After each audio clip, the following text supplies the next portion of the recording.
Hello students, how are you? I hope that all of you are well. Students, once again all of you are warmly welcomed in online classes run by me. Students, I am your own Sushil sir and now I am going to tell you some important facts about number system. Students, I am teaching you number system of class 9th chapter 1.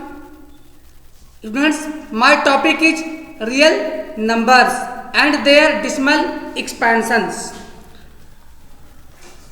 Students,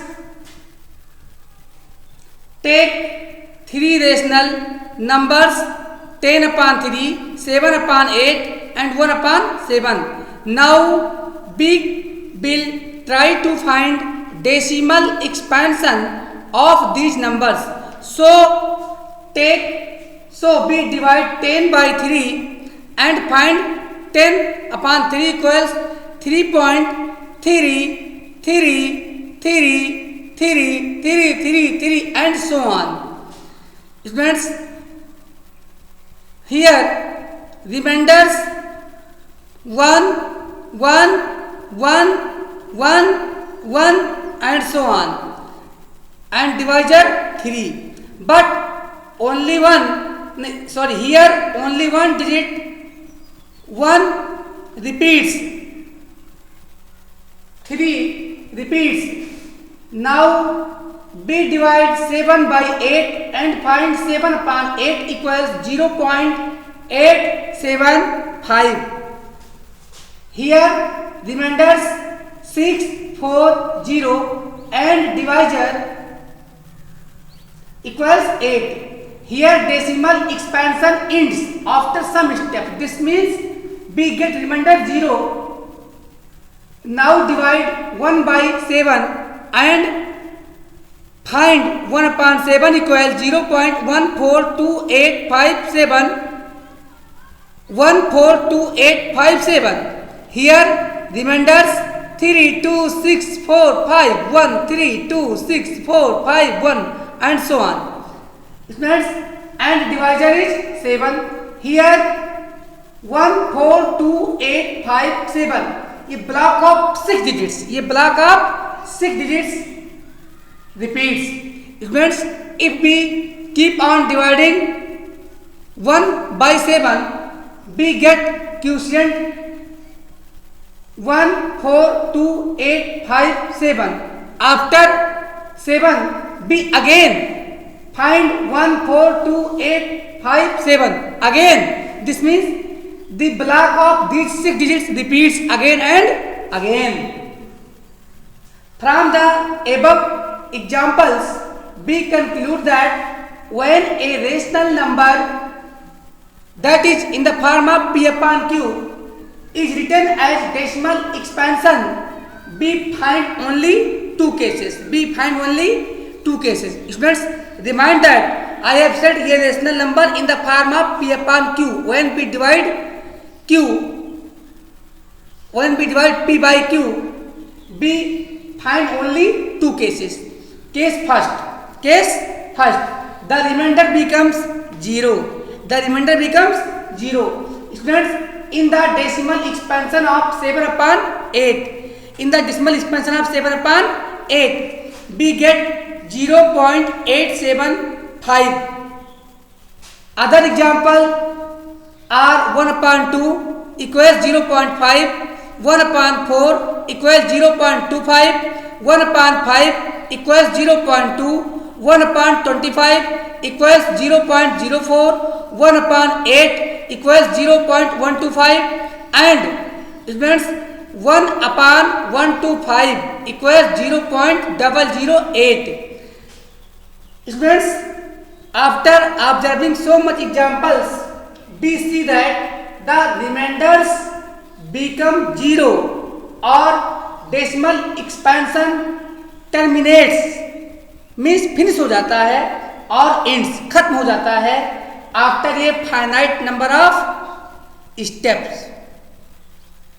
Students, in the first example, after 3 steps B get remainder 0. In the second example, after one step B find remainder 0. In the third example, after getting quotient 2 5 B get remainder 0. And in this example 1 upon 5 equals 0.2. After one step B get remainder 0. 1 upon 25 equals 0.04. In this example B get 0 remainder after 2 steps. And 1 upon 8 equals 0.125. B get remainder 0 after 3 steps. And 1 upon 125. In this example B get remainder 0 after 3 steps. So it means we see that the remainders become 0 or decimal expansion terminates. Decimal expansion terminates or ends after a finite number of steps. So we call decimal expansion of such rational numbers, that is in the form of P upon Q, terminating or non-repeating decimal. And further B face case second, the remainder never becomes 0. जब reminder कभी भी 0 नहीं आ सकता, students in the decimal expansion of 10 upon 3 equals 0.3333 dash so on. Students, in this question, in this example, B, if we keep on doing, B always receive quotient as 33333 and 1 upon 7 and 1 upon 7 equals 0.142857 142857 dash and in some other examples like 14 upon 11 equals 1.272727 and so on, and 233 upon 990 equals 0.23353535 and so on. Friends, we see that only one digit 3 repeats in the quotient of 10 upon 3, that is 3, and ये block of 6 digits 1 4 2 8 5 7 repeats in the quotient of 1 upon 7, and ये block of 2 digits 2 7 repeats in the quotient of 14 upon 11, but in the quotient of 233 upon 990 ये block of 2 digits 3 5 repeats after 2. Students, we can write 10 upon 3 equals 0.333 as 0.3 bar, and a block of 6 digits and 1 upon 7 equals 0.142857 dash as 0.142857, the block of all digits that repeats over bar. आप देख रहे हैं कि हमने एक बार लगा दिया है उन डिजिट्स के ग्रुप के ऊपर जो रिपीट कर रहे थे. Again 14 upon 11 equals 1.27272 dash as 1.27 bar. I have put ये bar over 2 and 7 because only 2 digits 2 and 7 ये block of 2 digits repeats again and again, and 233 upon 990 equals 0.235353535 as 0.2 and bar over 3 and 5, because in this example ये block of only 2 digits 3 and 5 repeats. Students, the bar drawn above the digits are above the block of digits shows that they repeats. So we call the decimal expansion of such numbers non-terminating or repeating decimal.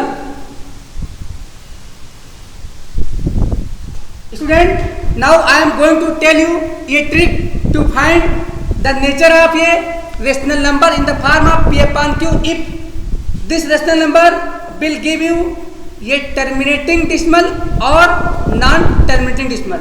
Students, for this you have to do as I direct you.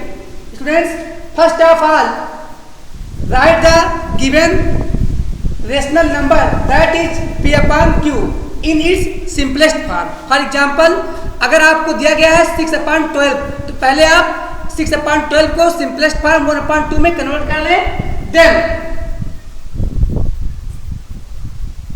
Then find prime factorization of denominator Q. तब आप denominator का prime factorization करें. अगर if prime factors of Q are only in the form of 2 power m 5 power n or 2 power m multiply by 5 power n, then the rational number P upon Q will give ये terminating means non-repeating, that give remainder 0, non-repeating decimal expansion. But if the prime factors of Q are not a factor of 10, then the rational number P upon Q will give a non-terminating or repeating decimal expansion. Students, अब मैं आपको clear से एक detail में explain करता हूं, आप समझने की कोशिश कीजिएगा. Students, as all the rational and irrational numbers together form real number, so we have to make a difference between rational and irrational numbers. हम यहाँ पे जो डिसिमल एक्सपेंशन आपको सिखा रहे हैं, हम ये कोशिश कर रहे हैं क्या डिसिमल एक्सपेंशन से किसी प्रकार से हम रेशनल और इरेशनल में डिफरेंस बना सकते हैं या नहीं. तो स्टूडेंट, हम आगे की वीडियो में वो अंतर जरूर आपको बताएंगे, लेकिन उसके पहले हम सारे रेशनल नंबर्स का डिसिमल एक्सपेंशन आपको सिखाएंगे. तो स्टूडेंट्स, हम अगर कोई भी रेशनल नंबर जो P upon Q के फॉर्म में होता है, सबसे पहले उसे हम सिंपलेस्ट फॉर्म में लिख लेते हैं, फिर डिनोमिनेटर Q का प्राइम फैक्टर ले लेते हैं. अगर Q के प्राइम फैक्टर 10 का फैक्टर केवल है, अगर Q के प्राइम फैक्टर केवल 10 के प्राइम फैक्टर्स हों, आप जानते हैं 10 के प्राइम फैक्टर्स कौन कौन है. 10 के factor only 2, 5 and 10. 1 is the universal factor of every number. अगर Q के प्राइम फैक्टर केवल 2 आते हैं या केवल 5 आते हैं या 2 और 5 दोनों आते हैं, तो वह rational number P upon Q के फॉर्म में जो लिखा रहेगा वो आपको नॉन रिपीटिंग डिसिमल देगा, यानी रिमाइंडर 0 आएगा. लेकिन स्टूडेंट्स, अगर Q के प्राइम फैक्टर 2 और 5 के अलावा कोई और नंबर आता है, तो वह रेशनल नंबर जो P upon Q के फॉर्म में है वो आपका रिपीटिंग डेसिमल यानी नॉन टर्मिनेटिंग डेसिमल देगा. तो स्टूडेंट्स, इसे पढ़ते रहिएगा. नेक्स्ट वीडियो में I will tell you how to convert ये decimal expansion of a given number into rational number. आगे की वीडियो में हम आपको डेसिमल एक्सपेंशन को फिर से P upon Q के फॉर्म में कन्वर्ट करना सिखाएंगे. तब तक के लिए be inside your home, be safe, bye.